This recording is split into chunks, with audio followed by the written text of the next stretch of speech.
Fabana Umaran fatasihu. Sahihnya solat. Selesai? Mudah itu. Satu kita ulama ajar cantik ada. Usolli al-fardul maghrib salasa rakaatin ma'muman adaan. Okey, arba'a rakaatin mustaqbilan lil qiblati. Lillahi taala ma'muman imaman. Cantik ulama kita ajar. Terima kasih untuk dia. Kalau puak Wahabi ni tak tahu dia orang sembahyang macam mana. Dia orang niat macam mana? Niat dalam hati. Maksud niat macam mana? Niatlah Allah Ta'ala maha mengetahui niat kita. Untuk nak niat macam mana? Niatlah. Macam mana dia ajar anak dia maknanya? Satu Wahabi banyaknya keturunan orang jadi bodoh. Kan kerti? Pasal dia tak faham lah. Kita bodoh-bodoh awal pandai usalihana hadzal maghrib wa pandai satu-satu. Pasal kita dah diajar dengan benda betul oleh ulama. Satu dia orang nak ajar macam mana? Benda dalam hati tak boleh ajar. Ni apa? Ni niat dalam hati lah mana boleh ajar. Nanti bid'ah. Okay. Itu sepak ke Wahabi pula kan. Okay.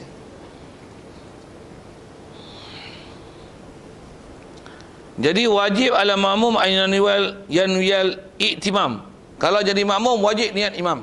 Jadi tak sah sembahyang yang makmum dia ikut imam tapi tak niat imam.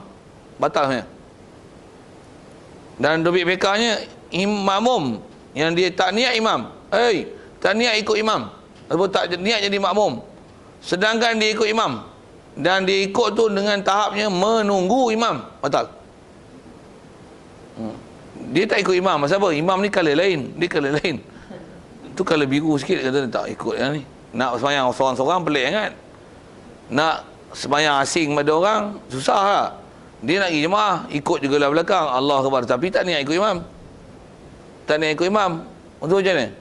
Jadi dia dah habis surah lah. Dia tak nak ikut biru pun, tapi biru tu hafal ayat Quran banyak juga tu. Dia kuliah kuluh ya, baca kuliah habis. Orang tu nak rokok awal lagi, orang kata apa pula? Maksud dia buat macam mana? Tunggu. Pasal rokok awal lagi, pecah terbelang. Kata tak ikut imam. Orang pakai jeling tengok Orang tu buat macam mana? Dia tunggu atas mayang. Tunggu batas mayang. Itu konon bagus punya bodoh. Kena ngaji kat tu. Jadi batal siapa? Dia tak nak ikut, tak niat ikut imam, tapi dia tunggu. Tunggu tu batal. Tunggu tu batal. Tunggu tu batal. Pasal dia tak niat iktidak, tapi dia iktidak. Kalau tak berguna bahasa lain, dia tak niat iktidak, tapi dia intizar. Dia tunggu, batal sembahyang. Pasal apa batal? Pasal menunggu pergerakan orang lain untuk bergerak, sedangkan dia tak niat ikut. Batal. Kata kita tak dibenarkan menunggunya tu. Kalau melengung tak apa, tak batal. Allahu Akbar. Melengung, aku nak baca surah apa ni, cari dulu. Melengung, tak batal. Pasal kita bukan tunggu orang, kita melengung. Macam mana pun melengung tu tak disuruh kan. Macam mana pun batal tak? Tak batal. Tapi kalau tunggu imam tak rokok lagi. Imam tak rokok lagi, kita dah habis, tak tahu apa nak baca, tunggu dia. Tapi tak niat ikut imam, batal solat. Tentu jaga sikit lah. Macam mana pun teknikal dia macam mana? Baca bagi surah panjang sikit. Tak pun, dah habis kuliah, ambil izajah pula. Habis izajah, tabat pula. Habis tabat, baca lah, sambung lah. Imam tak rokok-rokok lagi. Kaedah dia, jangan tunggu. Kaedah dia, jangan tunggu. Satu lagi sebut juga, masih masalah. Pasal makmum mesti niat ikut imam, baru boleh ikut imam. Lah ni orang tu ajar qiyamul lail tu, ada yang ajar dengan format yang tak betul dalam masalah qiyamul lail. Kalau dulu memang kita diajar apa? Sembahyang berjemaah lah, tasbih, hajat, witir pun kena sembahyang jemaah tu. Memang sembahyang witir, sembahyang hajat, sembahyang tasbih sekalipun tak disuruh sembahyang berjemaah. Tuntutan memang tak ada. Kalau sembahyang witir hanya tuntut sembahyang jemaah dalam bulan puasa je. Ada pun lain benda tu memang tak dituntut sembahyang jemaah. Macam mana pun, kalau ikut fiqhnya, walaupun tak disunatkan berjemaah, tetapi harus berjemaah. Jadi kalau nak buat berjemaah, makmum mesti wajib niat ikut imam, baru boleh ikut imam. Ada kadang-kadang dia bagi taklimat untuk qiyamul lail, dia kata macam mana? Tuan-tuan, kita malam ni qiyamul lail, jadi sembahyang sunat hajat, dia tak sunat sembahyang jemaah, jadi kita sembahyang masing-masing lah. Macam mana pun saya duduk depan, saya ikutkan suara, tuan-tuan ikut saya. Itu bodoh tu. Apa punya dia ajar? Apa punya kaedah ni? Ni kaedah awak kalau buah Habibah biar kepala otak pekah tak mahu ngaji. Ulama dah sebut panduan tak nak pakai. Oh tu buat pekah sendiri. Itu jadi. Macam mana boleh? Memang tak sunat, tapi saya sembahyang depan, saya baca kuat-kuat, dia pun niat supaya orang ikut dia. Tapi orang lain pun ikut dia. Tapi masing-masing tak ikut. Tapi tuan-tuan ikut saya. Apa ni? Dan kita dengar pernyataan tu, bila kita tak ada ilmu nak lawan, memang tak pandai lawan, dia diam lah. Tak sunat jemaah ni. Dulu tak pernah ajar apa panduannya sih. Jadi ada ustaz-ustaz moden ajar macam ni. Tapi memang ada. Memang ada. Salah tu, tak betul tu. Kaedah ada apa? Tuan-tuan, kita sembahyang berjemaah. Nak malu kan tu malam? Malu kan? Sembahyang ni kalau ikut masing-masing sembahyang. Lagi afdal daripada sembahyang jemaah. Tapi kalau masing-masing, saya percaya tuan-tuan pun tak sembahyang, termasuk saya. Tak sembahyang tasbih. Jadi untuk kuatkan kita boleh sembahyang ni, kita sembahyanglah berjemaah. Saya imam, tuan-tuan makmum. Jadi tuan-tuan niat jadi makmum. Dan memang pahala sunat berjemaah tak hasil. Tapi tuan-tuan nak ikut saya, tuan-tuan niat jadi makmum baru boleh ikut saya. Kalau tidak, tuan-tuan tunggu jadi batal sembahyang. Sebut macam tu terang-terang apa dia. Dan tuan-tuan dah pandai ni, pasal dulu pun tak pernah sembahyang tasbih. Yang ni sambil-sambil tu ada belajar. Kalau pahala pun mungkin pahala belajar. Pasal saya mengajar benda baik. Walaupun tak disyariatkan belajar mengajar tu dengan cara macam ni. Dengan tuan-tuan dah pandai esok, balik rumah pakat sembahyang lah. Tahajud sembahyang lah, tasbih masing-masing. Pasal dah pandai dengan cara ajar gini. Nak sembahyang jemaah ke sembahyang seorang, memang tak sunat sembahyang jemaah, tapi harus berjemaah. Tapi nak berjemaah, wajib niat ikut imam. Bagi fakta tu betul-betul. Ini bagi fakta tu apa? Pening dengan orang. Baik. Habis sikit tu. Dunal imam, tidaklah imam. Imam tak kena niat jadi imam. Imam tak kena niat jadi imam, melainkan sembahyang Jumaat saja. Makmum nak niat ikut imam, wajib makmum niat ikut imam. Barulah dia boleh ikut imam. Kalau dia tak niat ikut imam, dia tak boleh ikut. Dan kalau dia sampai tahap tunggu, batal solat. Dia yang dobit itu. Jadi fala yajibu fi sihatil iqtida bihi fi ghairi jumaah niatul imamah. Maka tak wajib pada sahkan mengikut bihi bi imam. Tak sah ikut ni tak wajib pada nak sahkan ikut fi ghairi jumaah pada lain pada Jumaat. Tak wajib apa? Tak wajib la yajibu niatul imamah oleh niat imam. Jadi imam niat imam tak wajib. Jadi imam walaupun dia tak niat imam, dia jadi imam. Maksudnya dia boleh jadi imam. Pasal orang yang diikut, dia tak niat diikut, tapi sah untuk orang ikut. Tapi orang yang mengikut, dia tak niat ikut, siapa yang dia ikut, dia tak sah ikut, pasal dia tak niat ikut. Itu dia prinsip dia, prinsipal dia, hormat dia. Jadi kita sembahyang, kita tak tahu pun dijadikan imam, ada orang dia ikut, walaupun kita tak tahu orang ikut, sah orang ikut kita. Cuma kita bila tak niat jadi imam, kita tak dapat pahala jadi imam. Itu je. Dan bila kita tak tahu orang ikut imam, mungkin makmum jadi masalah nak ikut pasal dia tak tahu pergerakan kita, pasal kita tak kuatkan suara. Macam mana pun, imam tak wajib niatkan imam, melainkan sembahyang Jumaat saja. Pasal Jumaat tak boleh buat seorang, dia mesti buat berjemaah. Jadi imam mesti niat imam, makmum mesti niat makmum. Dalam bab konteks sembahyang Jumaat. Ada pun sembahyang lain pada Jumaat, imam taklah wajib niatkan imam. Bal hiya, kata dia, bahkan niatul imamah ni adalah mustahabbatun fi haqqihi. Niat imam ni adalah sunat saja pada haknya hak imam. Fa ilam yanwi, sekiranya tidak niat ia imam, ai imamata akan imamam, akan jadi imam, fa salatuhu furada, maka sembahyang imam furada adalah hukum perseorangan. Hukum ni hukum seorang. Fadilat tak dapatlah. Pasal dia tak niat. Ada niat dapat pahala, tak niat tak dapat pahala. Tapi dia sah dia ikut. Satu sikit di atas kaedah ikut. Imam Syafi'i pakar, Hanafi, Maliki, Hambali, dia pakar. Dia pun dia buat hukum dengan kepakaran dia, dia pun tak pernah niat orang ikut dia. Kita tengok kita ikut dia, boleh ikut? Boleh ikut? Boleh, walaupun dia tak niat dia ni diikut orang. Nama pun imam. Maksudnya dia ialah ikutan orang ramai. Dan kita nak ikut, kita mesti tahu apa disiplin nak ikut.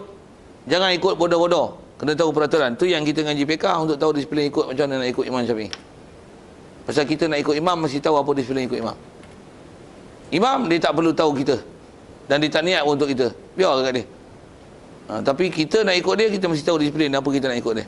Dan apa peraturan dia. Nak ikut Hanafi, hang pergi ikut apa peraturan Hanafi, hang boleh ikut Hanafi. Satu pun hang tak mau ikut, hang nak bagi Quran hadis je. Gila babi. Satu yang jadi kat Wahabi. Nampak macam bagus, tapi bodoh. Pasal dia tak perhati tu yang jadi mazhab dia macam tu, jadi keliru tu. Kita sembahyang jemaah, tapi kita sembahyang seorang-seorang, tapi kita ikut imam. Tapi kita tak niat imam. Jadi saya baca kuat, tuan-tuan ikut saya. Apa ni? Dan punca tu memang pasal tu, faham tu. Tak mau ikut mazhab Syafi'i, Hanafi apa, tak mau pakai. Dia pakai mazhab dia. Konon macam pandai. Nampak terang-terang bodoh. Selesai tu. Wa yajuzu an ya'tama hurru bil amdi. Wallahu a'lam. Soal kalau ada?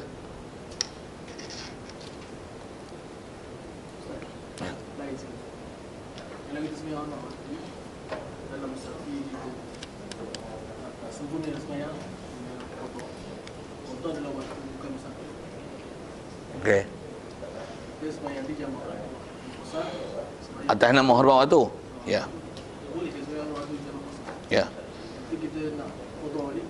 Ya. Oh, bagus soalan tu.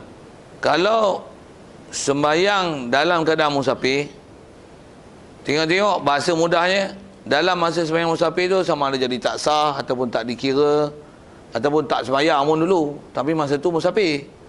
Kalau ikut syarat musafir untuk boleh qasar jamaah ada, tapi tak sembahyang, jadi kena qada. Ataupun sembahyang ni, sembahyang kita sembahyang, tapi sembahyang orang waktu tak ada wuduk, tak ada air, macam sembahyang tak kepala korban tu, kita jamak, tapi istilahnya kena qada. Soalnya, adakah kita nak qada nanti dalam keadaan qasar ke tamam? Kaedah sebut ulama, mana-mana sembahyang yang nak diqada dalam keadaan musafir, jika kita masih musafir, maka boleh diqada dalam keadaan qasar. Kalau kita tak musafir dah, maka hendak dia diqada dalam keadaan tamam. Katalah kita musafir itu naik kapal terbang, sembahyang ada cara kapal terbang lah. Jadi jamak lah tu, sampai katalah ke Jeddah, Bofiah contoh Jeddah tu, dah sampai sana kita pun sembahyang. Katalah Jeddah ni tempat mukim kita, kena duduk seminggu, dah mukim situ, sampai aja mukim boleh lah ada masa nak qada. Jadi kita tak hukum status musafir. Bila status tak musafir, kita nak qada yang sembahyang kapal terbang tu, dia tak boleh sembahyang qasar, tapi sembahyang tamam. Maksudnya kalau 4 yang 3 3 memang 3 lah. Yang 4 tu tak boleh buat 2. Tapi kalau kita masih dalam status musafir, dah ada benda yang boleh menyebabkan sembahyang dengan sempurna, kita nak qada yang dalam hari tu, dalam keadaan musafir yang kita tak dapat tunaikan solat, maka harus diqasar.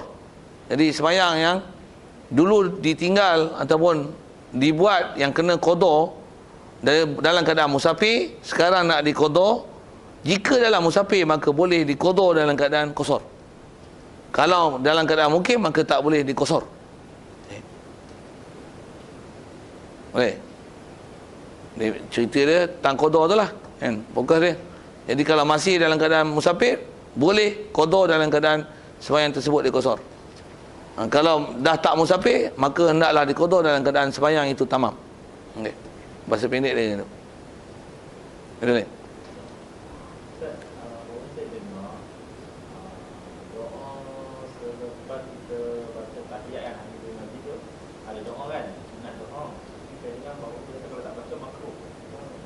Kalau tak baca makruh doa tu.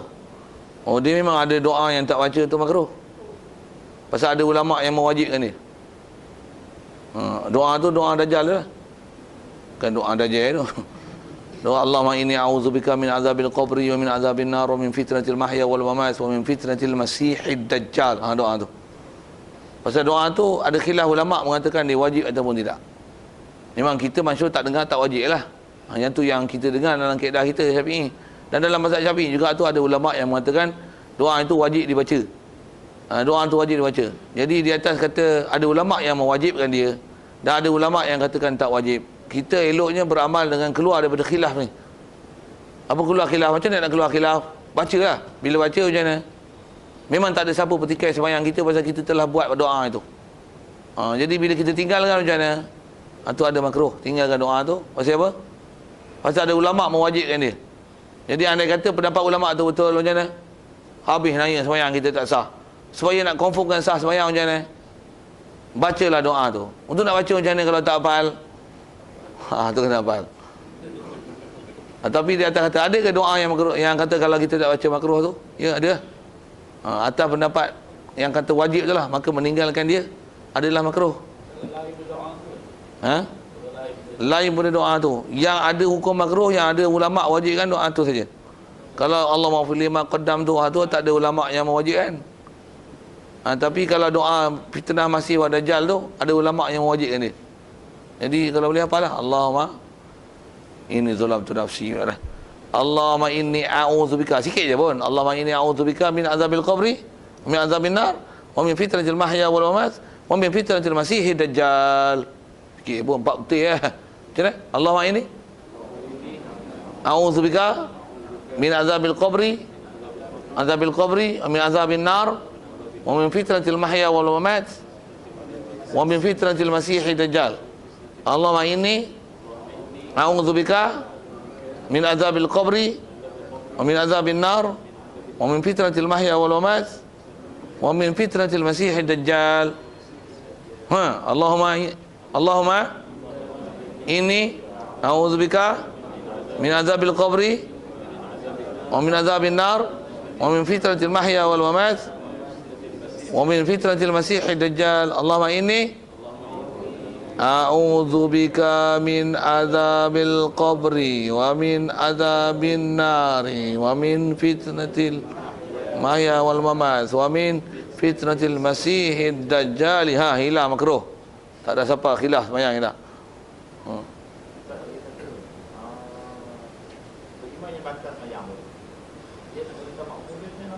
Nak bagi tahu, tak payah bagi tahu, tak apa, ke wajib kita tahu. Kalau disebah dia keluarlah. Macam mana pun, macam mana kaedah dia nak bagi tahu, ikut dia nak bagi tahu macam mana pun, pasal dia tak duduk dalam sembahyang. Saya ada dengar kata jabatan untuk hidup kalau sudah diri. Dan baru ni saya sembahyang, terima tahu ni. Kalau kata saya dah batal, sebab macam tu. Saya takut orang jawab lah, saya diam. Dia boleh habaq dia cakap dia tu dalam jadi imam tu. Saya ada mic kat depan ni.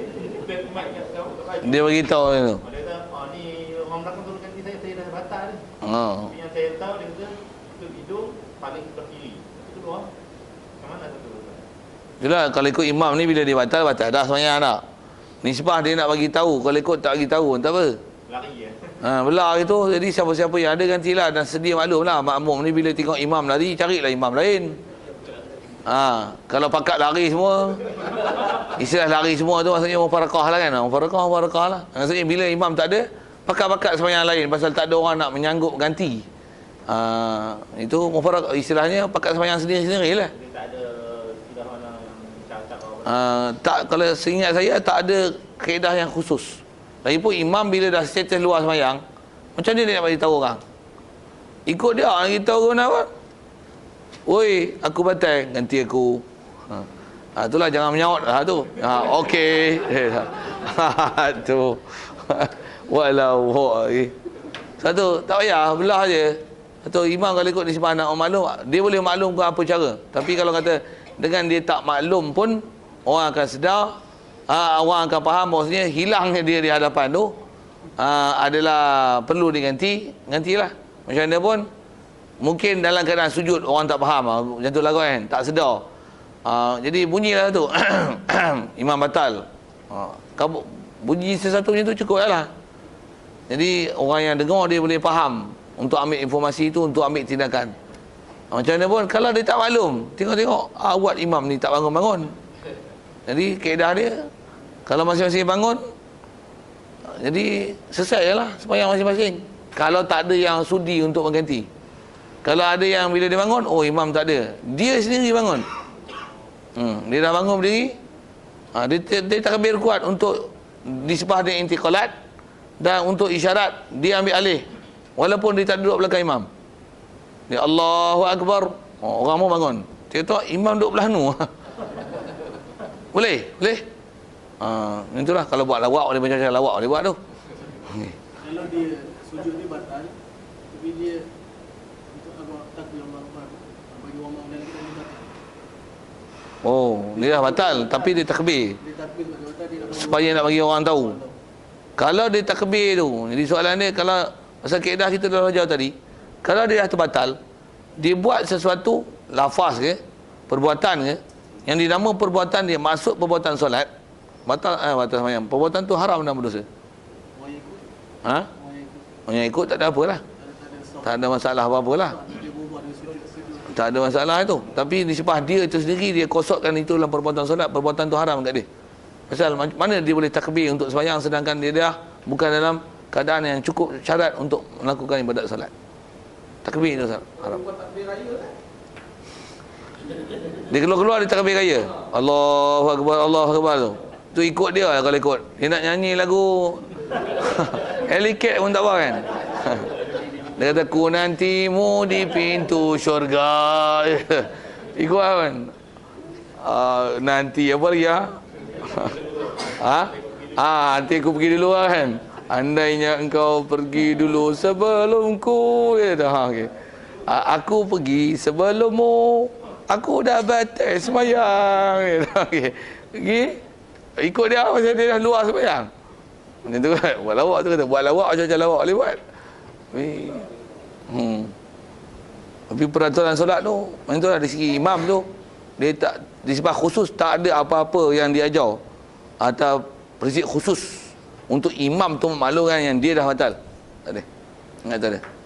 Jadi kalau istilah tutup hidung apa tu, yang tu ialah istilah isyarat-isyarat yang orang boleh faham, common knowledge kan.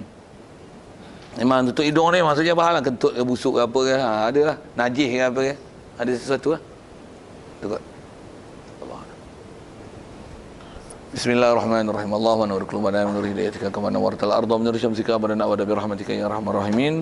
Warzuqna fahman nabiyyin wa hifdzal mursalin wa ilhamal malaikatil muqarrabin wa sallim tasliman ala jami'il anbiya'i wal mursalin walhamdulillahi rabbil alamin.